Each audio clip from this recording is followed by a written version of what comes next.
Una de les batalles més icòniques dels almogàvers catalans a Turquia va tenir lloc durant la famosa venjança catalana, emmarcada en la Gran Companyia Catalana en el segle Xif.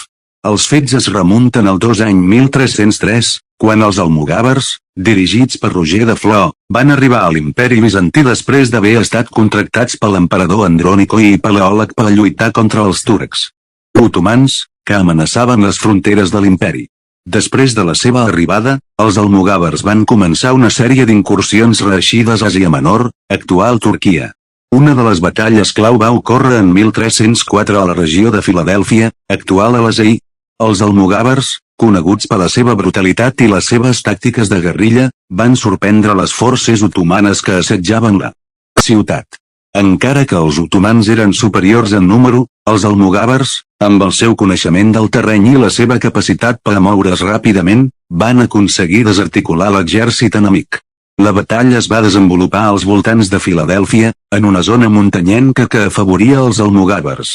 Atacaven amb les seves famoses almogàveres, llances llancívoles, i després es llançaven cos a cos amb les seves espases curtes.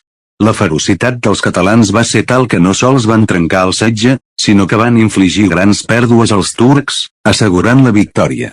Aquest èxit va consolidar la reputació dels almogàvers com a mercenaris letals i eficients, i va permetre a la Gran Companyia Catalana continuar el seu avanç en el territori turc durant diversos anys més. No obstant això, la relació entre els almogàvers i l'imperi bizantí es va deteriorar ràpidament a causa de la desconfiança mútua, la qual cosa eventualment portaria a la venjança catalana, un conflicte brutal entre els almogàvers i els bizantins.